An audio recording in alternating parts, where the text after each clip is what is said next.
নিচে, আওয়াজটা একটু নিচে নামিয়ে কথা বলো। নোংরা কাকে বলছো তুমি? কাকে বলছো? ও কি একাই নোংরামো করেছে? তুমি করনি? আর পড়াশুনো, ভিউয়ার্সদের অনেক কিছু আছে করার, তোমাকে নিয়ে পড়াশুনো করার তাদের কোনো ইচ্ছেও নেই, তাদের সময়ও নেই। হ্যাঁ, তুমি যেহেতু সোশ্যাল মিডিয়াতে আছো, তোমার কেচ্ছা তুমি সোশ্যাল মিডিয়াতে বিক্রি করেছো, সেই জন্য অবশ্যই ভিউয়ার্সদেরও তো বলার রাইট আছে, তাই না? তোমাকে ভিউয়ার্সদের বলার রাইট আছে, আর তোমাকে শুনতেই হবে। হ্যালো ভিউয়ার্স, আমি সুমনা দাস অফিসিয়াল চ্যানেলে তোমাকে ওয়েলকাম। আজকে এই কথাগুলো আমি ভিলেজ লাইফ সন্দীপকে বলছি। বড্ড গলা উঁচিয়ে কথা বলছো ভিউয়ার্সদেরকে উল্টোপাল্টা বলে।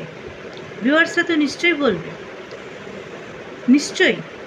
তোমার মা, তোমার দিদিকে নিশ্চয়ই মামা বাড়িতে অনেকেই মানুষ হয়, আমি নিজেও মামা বাড়িতে মানুষ হয়েছি, কিন্তু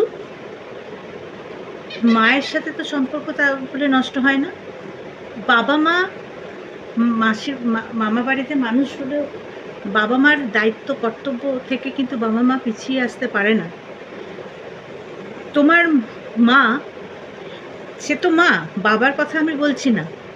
তোমার মার মুখে কবার সোনালির নাম শোনা যায়, তোমার দিদির নাম কবার তোমার মাকে বলতে শোনা যায়। কৃষাণু একা তোমার মায়ের নাতি নয়, তার আরেকটা নাতি আছে, ওই নাতির কথা কবার তোমার মায়ের মুখে শোনা যায়।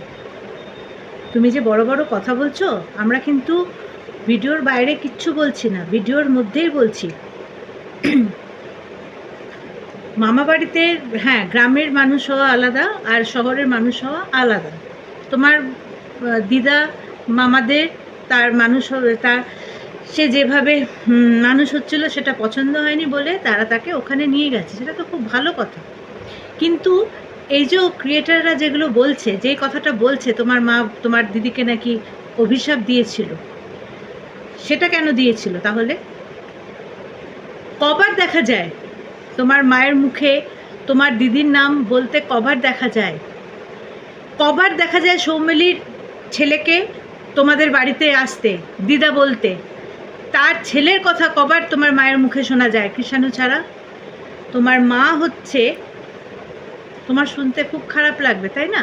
আর টিনাকে তুমি নোংরা বলছো? একটা মেয়ে বিয়ে করে আসে অনেক স্বপ্ন নিয়ে, কেমন? সে ঘর ছেড়ে দেওয়ার জন্য সংসার করতে আসে না। 5 বছর সংসার করার পর, একটা বাচ্চা হবার পর সে একটা অন্য পুরুষের সাথে কি করে বেরিয়ে যায়, কিভাবে তার প্রতি আসক্ত হয়। নিশ্চয়ই কোনো জায়গায় তার কমতি ছিল তোমাদের দিক থেকে, তোমার দিক থেকে। তুমি হচ্ছে মাম্মাস বয়, বুঝতে পারলে? মাম্মাস বয়। তোমার তো ফার্স্ট অফ অল বিয়ে করাই উচিত হয়নি। মা মা করে আঁচল ধরে তুমি মায়ের আঁচলের তলায় বসে থাকতে। মাম্মাস বয় তুমি। আর তোমার মাও চায় না যে সে ছাড়া অন্য কোনো স্ত্রী আসুক তোমাদের বাড়িতে, তাহলে তার পাওয়ারটা কমে যাবে। টিনা কেন, কোনো মেয়েই তোমাদের বাড়িতে এসে টিকতে পারবে না, টিকতে পারবে না। তুমি হয়তো এখন স্বপ্ন দেখছো নতুন বিয়ে করার, টিনাকে নোংরা বলছো? তুমি কি দেখেছো নোংরামো? চ্যাট করলে কি সে নোংরা হয়ে যায়? মেসেজ করলে কোনো মেয়ে নোংরা হয়ে যায়? তখন অবধি তো সে কোনো নোংরামো করেনি। তারপর সে তো যখন বেরিয়ে গেল, সে তো কিছু বলেনি ইউটিউবে, সে কিন্তু আনেনি এই কেচ্ছাটাকে। তুমি এনেছিলে লাইভ করে। কেন এনেছিলে ইউটিউবে? সোশ্যাল কেন করেছিলে? কিসের জন্য করেছিলে? তোমাদের বাড়ির কেচ্ছা তোমরা বাড়িতে মেটাতে পারতে না? এইরকম তো কতজনের বাড়িতে হয়। কজনের কেচ্ছা নিয়ে আসে সোশ্যাল মিডিয়াতে? যারা ভদ্র হয়, যারা ভদ্র পরিবার হয়, যাদের ফ্যামিলি ভদ্র হয়, তাদের এরকম নোংরা কেচ্ছা কজন ইউটিউবে নিয়ে আসে? তোমার মতো কেচ্ছাটা তুমি ফার্স্টে এনেছিলে।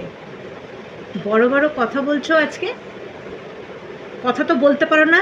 তোমার মুখটা দেখেই বোঝা যায় যে তোমার মনে কত প্যাচ রয়েছে, বুঝতে পেরেছো? কৃষাণু মায়ের কথা বলে না, বলবে কি করে? ওকে তো শিখিয়েছো। বাচ্চারা হচ্ছে মাটির দলা, ওকে যেরকম শেখাবে সেরকম শিখবে। তুমি ওর মনটা ফিল করতে পারছো? ওর মনে কি আছে? এখন তো ছোট, বড় হতে দাও। প্রশ্নটা কিন্তু তোমাকেও করবে, একা টিনাকে নয়। টিনাকে নোংরা বলার আগে তুমি কোন সাধু পুরুষে, তুমি কোন ধোয়া তুলসী পাতা? তুমিও তো ওই মেয়েটাকে বাড়িতে নিয়ে এসে নোংরামো করেছো, অনলাইনে ভিডিওতে দেখিয়েছো যেটুকু। অফলাইনে কি করেছো কেউকে আমরা দেখতে গেছি? সে তো তোমার বাড়িতে ছিল, তোমার বাবা মা কি করে অ্যালাউ করলো? টিনার বাড়িতে তো আর কাউকে নিয়ে আসেনি, বাড়িতে আসেনি, সে ফ্ল্যাটে গেছে, ফ্ল্যাটে রয়েছে, সেটা আলাদা। তোমার মা বাবার বাচ্চার প্রেজেন্সে সে তোমাদের বাড়িতে, তোমাদের রান্নাঘরে কি করে ঢুকলো? তোমার মা বারণ করলো না তাকে? তার মানে তোমার মায়ের সাপোর্ট আছে, তোমার মায়ের সাপোর্ট আছে। সেই জন্যই তো বলছি, 100 বার তোমার শুনতে খারাপ লাগলেও যেটা সত্যি সেটা সত্যি। তোমার সংসার ভাঙার কারণে মূল হচ্ছেন ওই ভদ্রমহিলা। টিনার কাছে তো তোমরা ঘেঁচতেই দিতে না কৃষাণুকে। কৃষাণু তো তোমার মাকেই মা বলতো, ঠাকুমাকেই মা বলে চিনত। বড্ড বড় বড় কথা। ভিউয়ার্সদেরকে তোমাদের ভালো চাইতে হবে না? তাহলে কান্দুনি গায়ে গিয়েছিলে কেন? ভিউয়ার্সদের কাছে এসে সোশ্যাল মিডিয়াতে কেচ্ছা নিয়ে এসেছিলে কেন? নিয়ে এলেই ভিউয়ার্সরা বলবে, নিশ্চয়ই বলবে একটা ওইটুকু বাচ্চার নিশ্চয়ই মায়ের দরকার। আর অন্য কোনো মেয়ে এসে নিশ্চয়ই কৃষাণুর মা হতে পারবে না। হ্যাঁ, তোমার চাহিদা পূরণ করতে পারবে হয়তো, তোমার বাড়ির, তোমার শাশুড়ির, তোমার মায়ের চাহিদা পূরণ করতে পারবে হয়তো কাজ করে, কিন্তু একটা বাচ্চার চাহিদা কখনোই পূরণ করতে পারবে না। তুমি কি গ্যারেন্টি দেবে যে অন্য কোনো মেয়ে আনলে তুমি সেই মেয়েটার বাচ্চা নেবে না? যখনই তোমার আরেকটা বাচ্চা হবে তখনই এই কৃষাণু নেগলেক্টেড হবে। কথা বলছো বড় বড় না। কৃষাণুকে আমরা ভালোবাসি, ওর ভালো নিশ্চয়ই বলবো। তাহলে তুমি বন্ধ করে দাও কৃষাণুকে দেখানো, বন্ধ করে দাও। আর যদি যতদিন দেখাবে ততদিন বলবো। টিনাকে নোংরা ছিল, অ্যাট প্রেজেন্ট তার কিন্তু কোনো নোংরামো নেই। আর তোমার মা যদি ভালো হতো, সে যদি ভালো হতো সত্যিকারের, সে যদি মা হতো না, তাহলে টিনার মা, টিনা কি করেছে আমার জানি না, সে যদি ভদ্র হতো, সে তার কর্তব্য করতো, সে টিনাকে বোঝাতো, তাদের বাড়ি যেত। আর চুরি করে নিয়ে গেছে টিনা? কি প্রমাণ আছে? তুমি প্রমাণ দাও। আমি বলছি আমার বালা চুরি হয়ে গেছে, আমি বলছি আমার এই চুরি হয়ে গেছে, প্রমাণ কি আছে? আজ অব্দি তো তুমি প্রমাণ দাওনি যে এই জিনিসগুলো এরকম দেখতে, এগুলো প্রমাণ হয়ে গেছে। খালি বলছো গয়না নিয়ে চলে গেছে, গয়না নিয়ে চলে গেছে। কি গয়না নিয়ে গেছে, কীরকম, সেগুলো দেখতে কি আছে না আছে সেগুলো প্রমাণ দাও। একটা মেয়েকে বাজে বলে দেওয়া না খুব সহজ, কেমন? খুব তো দেবদাস হয়ে ঘুরছিলে ওই মেয়েটার জন্য দাড়ি রেখে। ভিউয়ার্সদের কথা তুমি শুনেছিলে তখন? তুমি কোন ধোয়া তুলসী পাতা হে যে আজকে টিনাকে নোংরা বলতে বসেছো?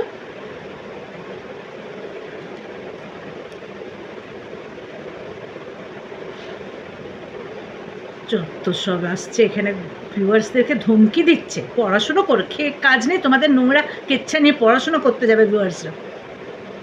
ভিউয়ার্সদের জন্যই তোমার এত বড় বড় কথা, ঠিক আছে? ভিউয়ার্সরা যদি ঘন্টা দেখিয়ে দেয় না, তোমারও ঘন্টা বেরিয়ে যাবে, ঘন্টা বলা বেরিয়ে যাবে, এখানে করে ভিডিও করা বেরিয়ে যাবে ভিউয়ার্সরা যদি এবারে তোমাকে দেয়।